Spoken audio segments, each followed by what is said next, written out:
I hear the cousin saying, Allie, this cheeseburger's delicious.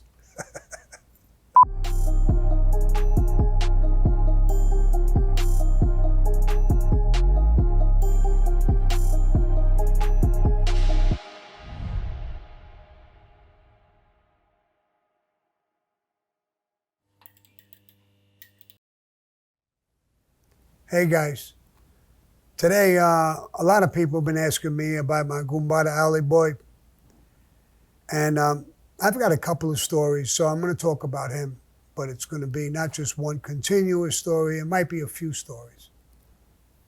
I told a story when we got out of prison, we were locked up, and we made bail, we were arrested on a double murder. We got out. I think I told you the story that we opened up a little luncheonette. There was a bar around the corner. We wound up in a fight with the owner. I told that story, so I'm not going to go in depth with that. But we were having a tough time with this little diner. I went to my father-in-law. He had a little diner, little luncheonette, and he knew how to cook. So we would get meatballs and stuff like that he was making. We'd get a pot of it he would make for us. We'd bring it over. We would serve in that like we made it and we cooked it, but we weren't doing that. My Goombata Allie Boy, he's so crazy that some of these stories, I can't tell with a straight face. He was cooking hamburgers on the grill. I was by the cash register right near the door, and his cousin came in. His cousin sat down and he told Allie Boy, could you make me a cheeseburger? Allie Boy said, sure. Turned around to the grill, he threw a hamburger on there, and as soon as it started to cook, he was putting cheese on it. And I was waiting on people buying cigarettes and different things at the register. And he finally gets it done. He gets the bun, he puts it on there. And I'm looking at him, he's doing a good job, actually. So he puts the bun out like this, gets the cheeseburger, and he puts it on the bun. And he turns around, and as he's stepping forward, the cheeseburger fell onto the floor. And at the same exact time, his foot stepped right on it. So I looked at him, and he had that goofy look on him all the time as soon as he does something fucked up. And I laughed a little bit. His cousin was looking the other way. He bent over, picked up the hamburger, the cheeseburger, and put it back in the bun. So I put my hands over my head and says, goodbye. Shh. Put it in a dish, and he gave it to his cousin. So I was just shaking my head. That's typical Allie Boy. He didn't give a fuck. He wasn't going to make another cheeseburger. So the best part of it is, as I'm walking away from the register and nobody was there, I hear the cousin saying, Allie, this cheeseburger's delicious. So I said, bro, that's custom made. That's typical Goombata Allie Boy cheeseburger. That's one of the best you could have. But I couldn't keep a straight face. So the guy must have thought I was a complete jerk, laughing, talking. I couldn't. But this is typical him. After that fight in the bar, we couldn't have anybody come there. People would walk around the block, not to even come near us. They were afraid of us. He had an uncle, Mike, and some guy, a big Norwegian guy, and real big, tall guy. And he got a little mouthy with us once or twice. And again, we were in trouble and we didn't say nothing. We talked about it in front of Allie Boy's uncle, Mike. So he said, that guy, no, listen, leave it alone, leave it alone. He didn't get great, he didn't do nothing stupid. You think we would take abuse? Don't worry about it. He said a few things, don't worry about it, bro. People here are afraid of us. Just stop already. So we had a newspaper stand outside. You could buy the newspapers and stuff. So we're sitting outside, me and my Goombata Allie Boy, I think the next day or so. We're playing a little cards. There's a newspaper stand there. And here comes this Norwegian guy, come walking down the block, blood pouring out of his head. I said, come on, look at this. Bleeding like a sieve. And he's coming closer and closer. And he starts screaming, your fucking Uncle Mike, look what he did to me. I said, what is he talking about, bro? He says, I don't know. Anyway, the guy mounted off a little bit, put the towel on his head, and he left. Sure enough, when by the Allie Boy's Uncle Mike come walking up. No, hey, Mike, come here, bro. What happened with this guy? He said nothing. I invited him to dinner up in my apartment. He lived real close to the store. And what happened? Nothing. I made him pasta and meatballs, and he wanted to eat. I made friends with him. And I was cooking. I put the pasta down. I told him I was going to bring the meatballs out. I was frying the meatballs. Yeah. And he wasn't looking. And I hit him on the fucking head with a cast iron frying pan. Why the fuck did you do that? Sammy, you had to see this guy was choking to death on the pasta. I split his fucking head wide open.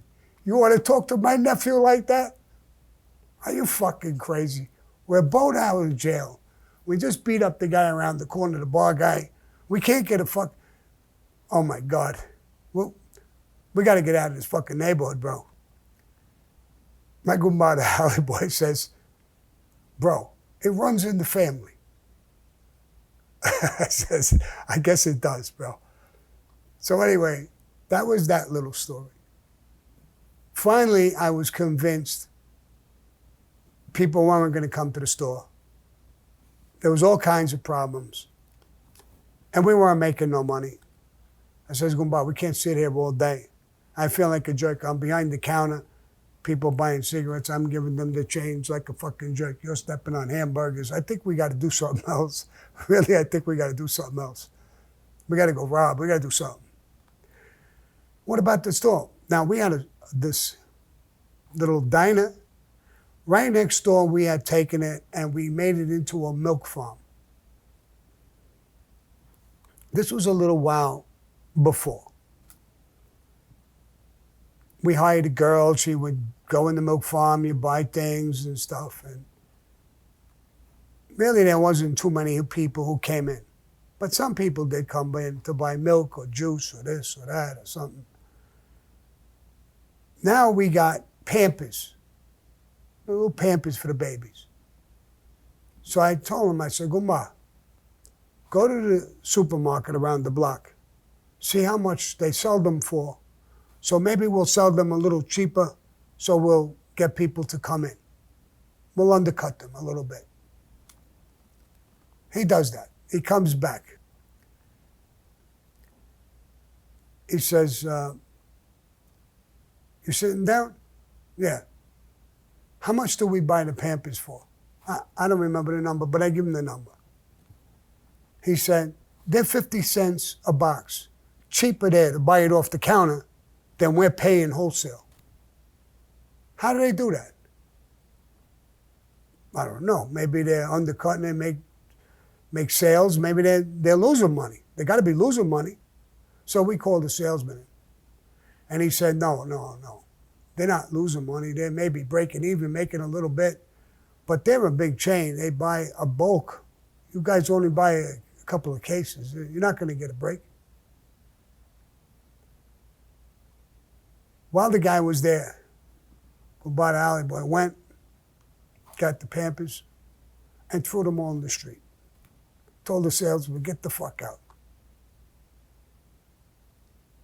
So I said, Gumba, the guy left, he was afraid. He left. And I said, Gumba, it's not him. He wants to make money and sell it. It's these big companies. They're not going to sell it to us cheap. It makes sense. What do you want me to do? Go pick up the Pampers in the street? I said, no, don't do that. Fuck the Pampers. We won't sell Pampers. So anyway, we had this store for a while. A young girl worked there, cute, nice girl. A couple of them we had. They even had the key. They could come in the morning, open the store, set it up. We had some cash and some change. They could open the register. They could do everything. And then we were there during the day with the diner, so it was right next door. I went away for 3 days, a weekend. I said, Goomba, take care of everything here, bro. I need a little rest. I'm going to go away for a couple of days. My mother-in-law and father-in-law had a place in the Poconos. I wanted to run away for a couple of days. All right, Goomba, don't worry about it. I got this. I left. 3 days later, I came back. I was nice. I was refreshed. I went in nice and early. I figured I'll be there when he opens the store. I'll give him a little break. So I go in, and the milk farm is closed. It's locked. So I go into the little luncheonette, and I call her up. What's the matter? No, I didn't open yet. Well, when are you going to open? You want to come in? Is everything okay? You didn't hear? I didn't hear what? You didn't hear. Fucking little bot Allie Boy had to do something. So I tell her to come in. She comes in, she opens up the store. I closed the door. Nobody was in our fucking store anymore anyway, our diner. And I went in there. What's the matter? She says, Allie Boy. Allie Boy what? He had a shootout with some guys, some young guys, in the store. While there was customers here, not a lot, a couple of them. People were screaming, ducking, flying. They were shooting at each other. This is a little bullshit store. He was in the back. They were running out the front, and they were shooting at him. He was shooting at them, and I ducked down on the floor. You didn't get hurt, did you? No.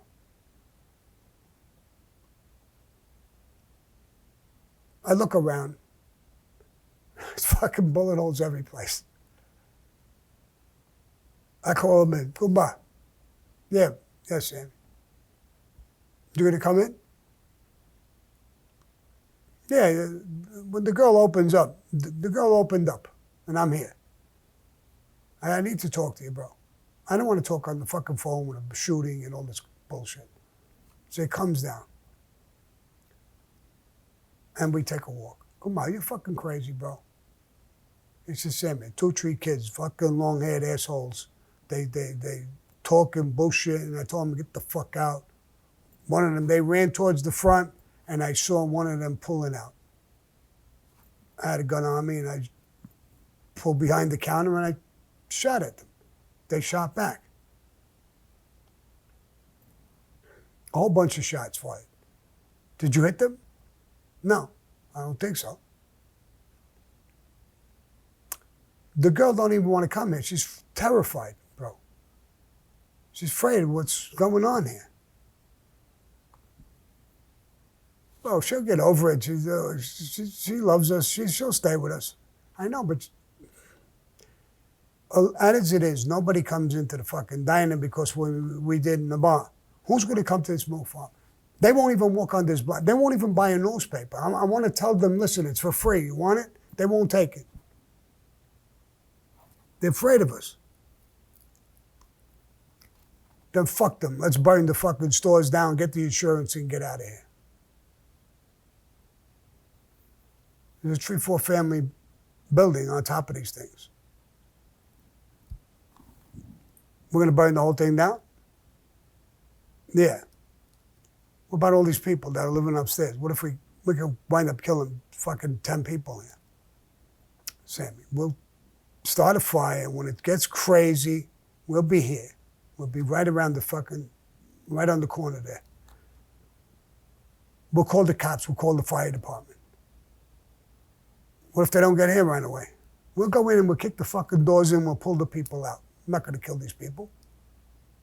But there'll be so much fucking damage. We'll get the insurance money and we'll get out.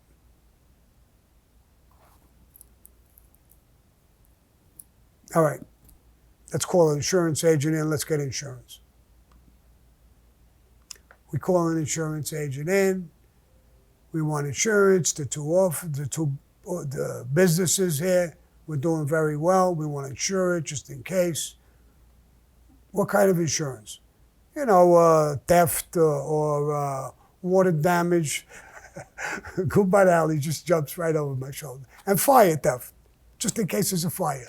It's all he wanted. He didn't care about everything else. He didn't try to be nice. The guy asked for coffee. I go by the Allie Boy, gave him a cup, saucer and a cup, gave him a cup of coffee. And he's explaining everything to Allie. And I walk away, somebody comes in, I go by the register. I hear the guy saying something about $800 or something like that, a year or something. Go by the Allie Boy, says, what? 800 a fucking year? What do we look like, fucking soccer steel? Give me the fucking coffee. He took the fucking cup, the sauce, everything spilling, and he threw it in the dish, and he says, get the fuck out. I says, Kumba, we're going to burn the place, we need insurance. What'd you do? Are you losing your fucking mind, bro? You hear what he told me, 800? What does he think, we're jerk-offs? I don't know what he thinks, but there's a price, probably. That's probably the number. We're insuring 2 stores. But that's Kumba the Allie Boy.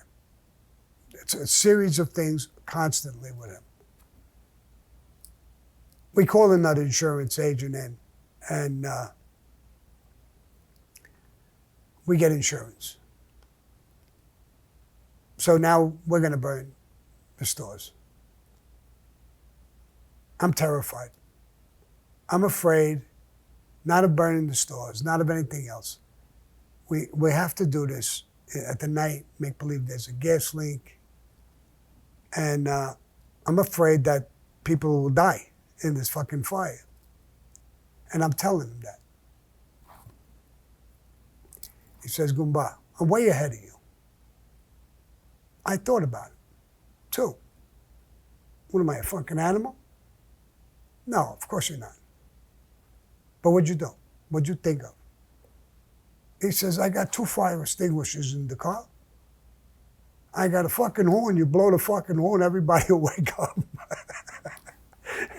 I thought he changed his mind. He wanted to burn the whole fucking building down. But just in case it went out of control, he was ready to become a fireman. So I says, all right, goodbye. We'll do that, So that night, we go. We have a stolen car. We have fire extinguishers in there, a blast horn or something, whatever that thing was. And we're going to save them, I guess. We start the fire, nice and slow. We loosen the gas so it's leaking a little bit. And we set it up that a fire would ignite. We'd start a little bit of fire. Not too much, just in case the fire department or the police don't come. And there was a phone right on the corner, so we were going to jump on the phone and, 911. And we just wanted to damage the stores enough where, small little fire, nothing crazy. There's people here. And we were able to do it, and somebody showed us really how to do it. So we go in there, we loosen everything up, make the trap. We set the little fire, little thing that's going to sizzle along and hit a book of matches, and some paper is going to go off, and it'll start nice and easy, nothing major. So we do it, and we go out. We sit in the car. The gas must have leaked enough to do more than we thought. The fucking explosion blew the fucking cash register, the counter, right out the fucking front door window. Fucking all the groceries came flying out. The whole fucking place exploded. I just called 911. Called 911 right away. And I'm grabbing fire equipment. I am petrified. This is bigger than I thought. He called 911. Actually, the explosion, other people must have called 911 or whatever they did, because people were pouring out of the building. Fire was going. Fire engines were coming. Thank God. These people, they all knew what was happening. They were pouring out of that house. Nobody was stuck. Wasn't the staircase going up or anything like that. It was just basically in the stores. Started from the back, blew the front out. Fire wasn't just going crazy. It was just going enough that they got to get out. So firemen were there. They went into the building to get people out, do all of that shit. So we knew nobody was going to die, thank God. Me and Allie Boy walk over near the place. Oh my God, what happened? There was a lady there. She was in a robe. The robe didn't even fit you. It looked like she was in her underwear. And she was a pain in our fucking ass all the time. It's you guys. It's not us. We didn't do nothing. It's our stores. Maybe it's you. That you always had a thing for us. Maybe you did something. No. You want to be cute. I said, remember once I told you, I want to see you walking around like a fucking dog in your fucking underwear. Look at you. You're in your underwear. Walking in the street. Fuck you. And we left. I said, Goomba, maybe we did the wrong thing with 911. Fuck her. But we did the right thing. There's other people in the building. Let's get the fuck out of here. We couldn't collect any money. They ruled the fire suspicious. And we couldn't get a fucking dime. So the bagel store, the milk farm was gone. The little diner was gone. We were in the street again. No money, no income, nothing.